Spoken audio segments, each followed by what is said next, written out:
And we want to welcome you to the first annual conference of Journal for the Study of Anti-Semitism. People have come from very long and far. They're very tired, and I understand that it's not easy to be here. Leslie Claff would rather be in the Lake District. Paul, it's probably beautiful in Melbourne and springtime down there. There's a million other reasons to not be here. You're here for one reason. You're here because you care.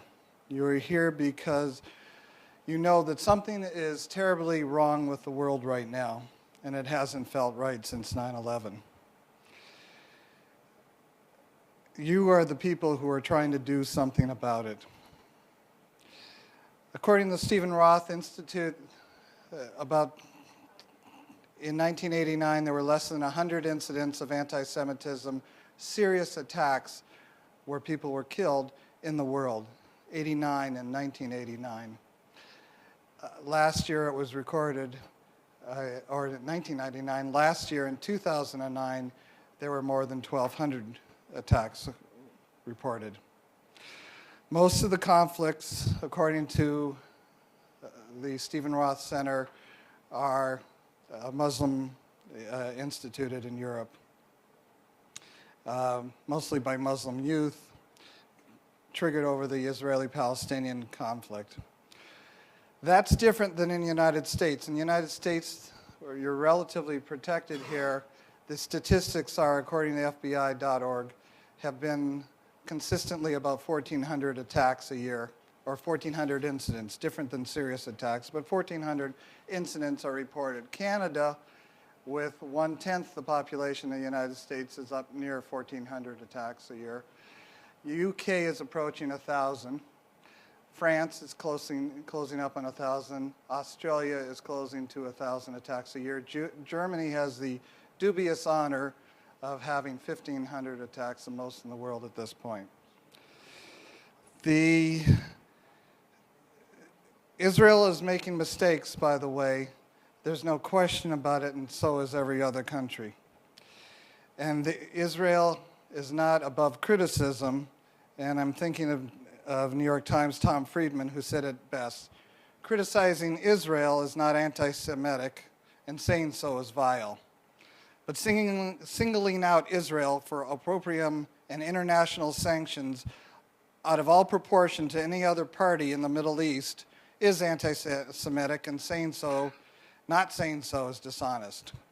What Tom Friedman was talking about and addressing is the sea change in public opinion in the last decade, from moving opinions about Israel and, by association, Jews, from ambivalence to hate.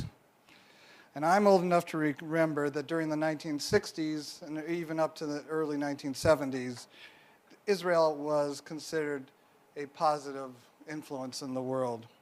It couldn't do anything wrong. That may not have been accurate, because the truth usually lies somewhere in the middle. It can't do anything right. Countries can't do anything wrong. They make mistakes. But that's different than what's going on in the world right now. It's a simple psychological principle, by the way. If you like someone, or if you like a country, you tend to overlook, or you cut people some slack. If you hate a country or hate a person, everything they do is irritating. Everything they do is held for disdain. Now what's going on in the world is the following. Boycotts against Israel. Musicians are boycotting Israel to play there. There's boycotts on products. There's attempted boycotts on Israeli professors and journals, which is in part how the Journal for the Study of Anti-Semitism began. Something is terribly wrong. Social perceptions are malleable. No longer is Israel David fighting Goliath, but the reverse, where Palestinian homeland rights have brought in the political left, the middle, and reduced everything that Israel does to a moral wrong.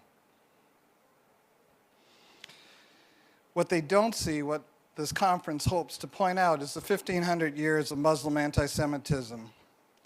The swastikas that are now painted on Jewish homes, or the added police protection that is needed for high holiday services in every nation where Jewish houses of worship exist. When a Jewish kid is attacked or criticized on campus or pushed around by Muslim student associations, it does not matter because Jews and by association anything Israeli are held to be in the wrong. And in that sense, they should be retaliated against. Something is terribly wrong. When 800,000 Jews were expelled from Arab lands after the creation of Israel, no one was concerned about Jewish rights. When 1 out of 3 were killed in the Holocaust, nobody was that concerned either. Or the estimated 400,000 that have been killed through millennia, no one was that moved. Something is terribly wrong. What changed is that people hear the sound bites on the news that's repeated ad nauseum over and over again that link words such as Nazi and Israel or apartheid state and Israel, and it has become a moral issue. But there's another side to the story, and listen to the book titles that have been out in the last year. The book titles tell the distortions, and you can't help think that we're vastly moving towards the Middle Ages when it comes to logic about what's really going on in the world. David Meyer Levy, title, History Upside Down. Melanie Phillips, The World Turned Upside Down. Bernard Henri Levy, Left in the Dark Times. Paul Berman, Flight of the Intellectuals. Lee Harris, Suicide of Reason. It makes Michael Berenbaum's title of the book make more sense. His title was called Not Your Father's Anti-Semitism. Michael may have been thinking about his father in America. The fathers in Europe already know what the anti-Semitism was like there. More to the point are titles that identify the real problem. Bruce Bauer, While Europe Slept. David Price Jones, The Closed Circle. Robert Riley's Closing of the Muslim Mind. Ephraim Karsh's Palestine Betrayed. And he talks about the betrayal being not the Israelis, but the Arab leaders themselves. It all creates what Carolyn Glick has called, aptly titled, a shackled warrior. Something is terribly wrong. Like it or not, there's a war that we didn't start, and the war is to win hearts and minds and public opinion. In this war, militant Islam, as Dan Pipes calls it, does not listen to reason. It does not turn the other cheek.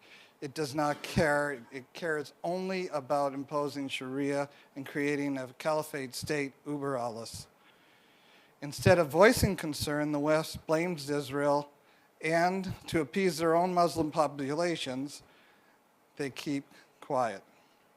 Such appeasement is reminiscent of Neville Chamberlain, but it makes me want to tap these various nations on the shoulder and say, hey, Turkey, you want to recall your Israeli ambassador? Perhaps you want to remind yourself how well the Kurd situation is going there with your own people. Hey, Canada, critical of the Israeli passport scandal that killed a known terrorist. How you doing with the Toronto 18 and the plot to kill Prime Minister Harper? Hey, Spain, with your ongoing criticism of Israel and your ADL survey that found the Spaniards saying the following: 74% agreed with this statement, double the rest of Europe. Quote unquote, Jews have too much power in the international financial markets. Hey, Spain, how you doing with ETA and the trains?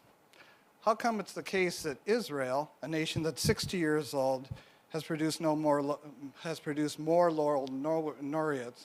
Nobel laureates than you after 100 years?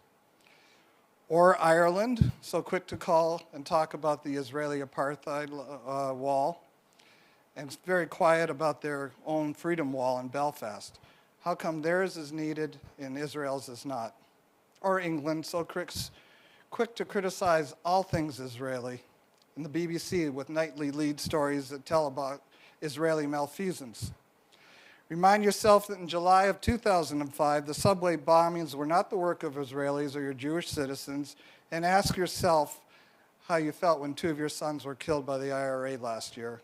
Multiply it now by 100. Throw in ongoing rocket campaigns from Northern Ireland. How do you feel? Something is terribly wrong.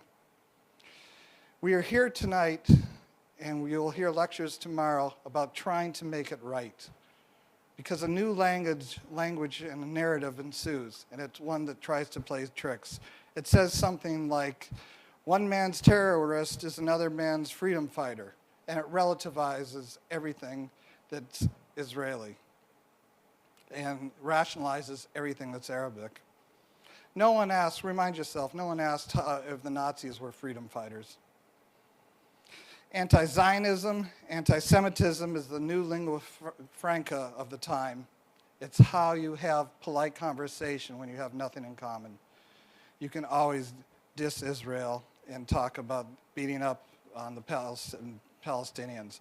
No longer are they Muslims, nobody's an extremist, they're Gazans or they're poor Palestinians.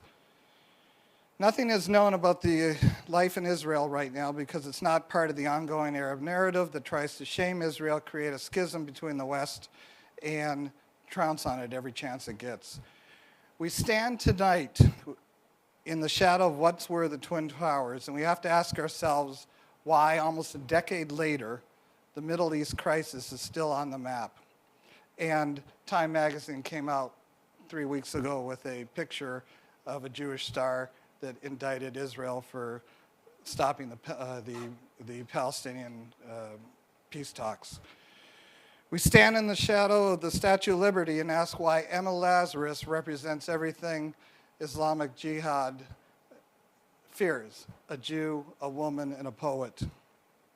We stand in the shadow of the UN, whose voting record censuring Israel is 10 times what it is with every other nation in general, and exceeds nation states such as Sudan and other known terrorist countries, including Iran. In a few minutes, you will hear from the eminent Richard Rubenstein, and tomorrow you will hear from experts on a multitude of topics. We are here as students, we are here as scholars, we are here as concerned citizens from around the world, and you are here because you care. We will try to do what scholars do and students and people who care do. We'll try to come up with ideas. We'll try to come up with solutions. There is much work to be done. There is much to understand. Welcome to the first conference on Muslim anti-Semitism for the Journal of the Study of Anti-Semitism. Thank you.